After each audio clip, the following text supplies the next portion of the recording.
Hi everyone, this is Jim. Welcome to this Blitz chess postmortem. This is a postmortem of my Blitz game number 239. I was black here, and I decided to play the King's Indian defense, if allowed, and my opponent plays the main line here, c4. So d4, c4, I can play g6. I could also play the Grinfeld from this position, but my intent was to play the King's Indian, which I do. And we get a typical setup here. And knight f3, the classical line is the most common here, but f3, the Saemisch variation, also very respectable. And black is supposed to just castle here if you look at the opening book. There are other moves, but castling is by far the favorite. It looks like you could try e5 here. Now, the engine likes castling, and it also likes knight c6, knight bd7, knight a6. Anyway, so the move I chose, I don't really know this opening. This is kind of the way I learn openings, is I play them, and then I look up afterwards what I should have done. So I'm out of my opening book here. But I should have known castling, actually. That's something that's pretty logical. So I played knight a6 there, which is an idea in many of these King's Indian type structures. And it looks like it's not a bad opening. And the only problem is I don't really have any particular idea what I'm doing here at this point. My opponent plays bishop e3. And now, if I had castled instead of playing knight a6, I could still play the move c5. This is known as the Saemisch gambit, I guess. Pawn takes, and bishop takes, and white just wins a pawn. But black has a lot of activity, and white's pieces seem to be a bit awkwardly placed. So it's turned out, it's a little bit surprising, actually, if you look at it, that pawn sack is good, but it turns out to be good for black. So, or gives them adequate compensation, let me put it that way, enough for equality. So a lot of times that's avoided, but now I can play c5 with the knight here. I can play c5 without losing a pawn. So he doesn't take, he just pushes on. Which is also a line in the other case after castling. Instead of knight a6, you don't have to take the gambit. You can just push on with d5 and get a big center. And now I castle. So we're following normal moves, and it's about even here. Queen d2, setting up to trade off my dark squared bishop. And knight c7, just trying to bring the knight back into the game.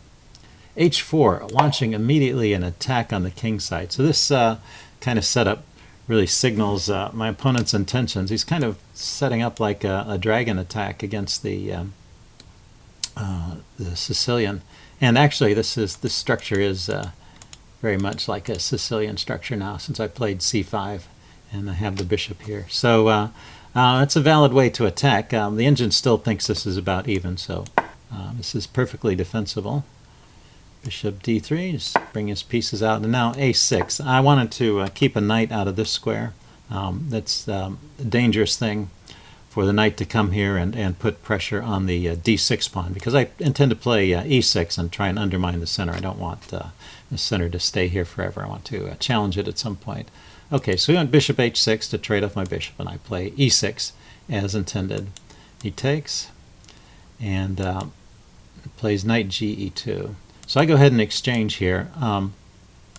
If he were to take with the c-pawn, then I could play b5 and get some queenside expansion going. Should be good for me. So he took with the e-pawn. I was thinking, this opens up a line on his king. Maybe this is good for me. He hasn't castled yet, so I play here.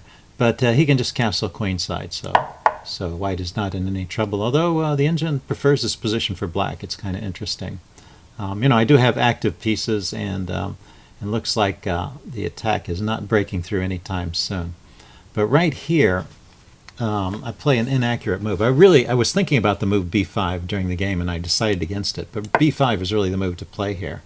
If he takes, and I take back, he can win a pawn, but I can take on a2, which is actually much more dangerous. And that's the point I missed at the time. I didn't realize that this a-pawn was hanging. So if we back up, b5 is a move that can be played here, and he's probably better off not taking it. The engine is recommending knight to g3, just moving a piece over here on the king side. So I get to establish a nice beachhead and some counterplay. as it is, I played one preparatory move. I played bishop to d7 to support this b5 push because I didn't notice until too late that the a pawn was hanging at the end of that sequence. So after that, he starts his pawn storm immediately with g4, and now the advantage is switched to being very slightly in white's favor. So I can take this, and I probably should, and then he can push on with h5. That's the typical way to try and break through. But instead he played queen to g5. And, you know, the chess engine is just not afraid. Oh, it likes rook e5. So I found this move, rook e5. This is good. Chases his queen away. It goes to here. And then I get to chase it again with the knight. So far, so good. In fact, the engine is thinking this attack is coming to nothing at this point. So he goes queen all the way back to d2. And now the chess engine just wants me to take on f3. And of course I saw that I could take this pawn, but I wasn't sure that was the right thing to do.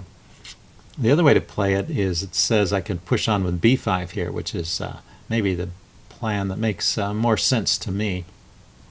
But I was worried about pawn takes. If I don't take here, but my pawn is still defended by the bishop.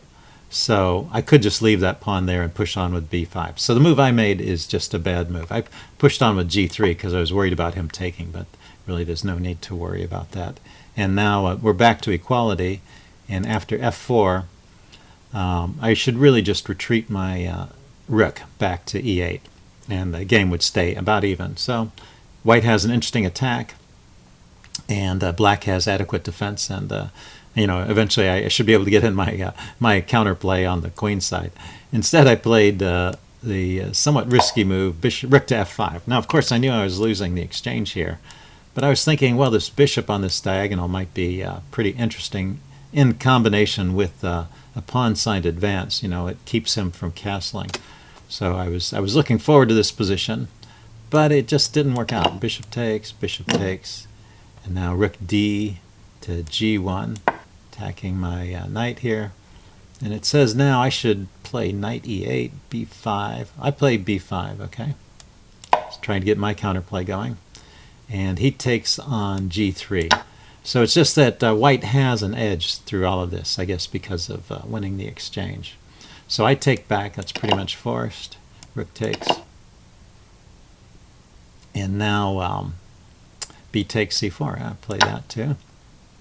h5. So the attack is crashing through, and I wasn't really worried here because he can take and I can take, but I should have paid a little more attention to the idea of queen to h2, a very typical idea to open up the h file and get a battery here. So I played the bad move queen f6, and I mean, I had the idea of lending more support to these points around my king. But I was also thinking I could bring my rook to the h-file to neutralize the pressure, and in fact I can't. So actually I think this is the losing move here. If we back up, before queen f6, the engine is recommending knight e8. It's a way to bring more force back to the king side and try and hold on. Yeah, so I think white has a winning advantage from this point on, and he attacks very nicely. So a good example of how to attack. You know, you open up lines against your opponent's king. You bring your heavy pieces in, and this queen h2 threat is just difficult to meet. Like I said, I had planned to play my rook over here, but there wasn't time. His queen got there first. So tempo is very important.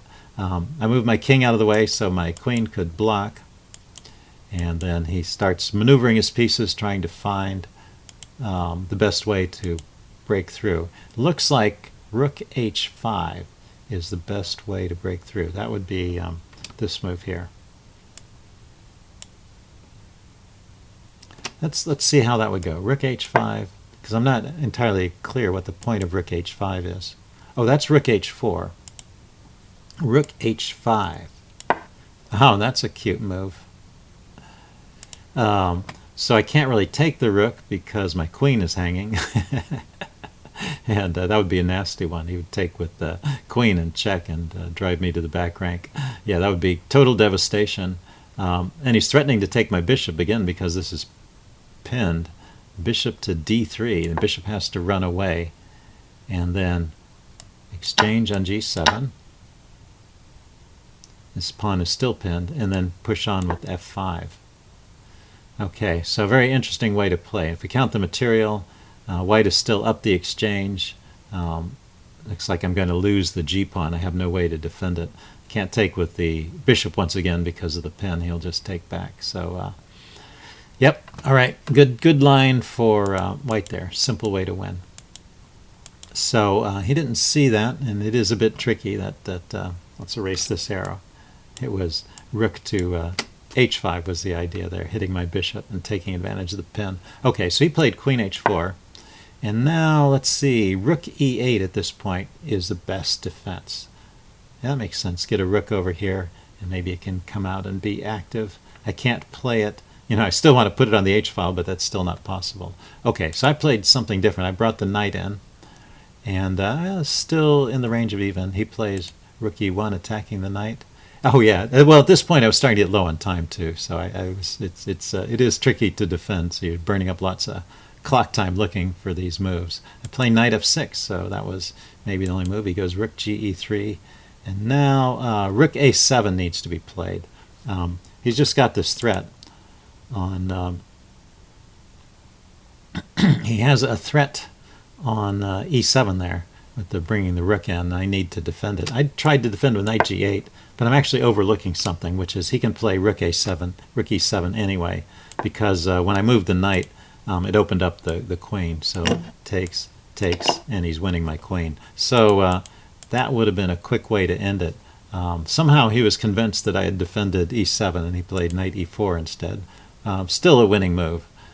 So I takes, rook a7. Yeah, now I realize, hey, I really need to defend that square. So I bring the rook up. But it's kind of too late. He plays rook e8. I bring my rook over.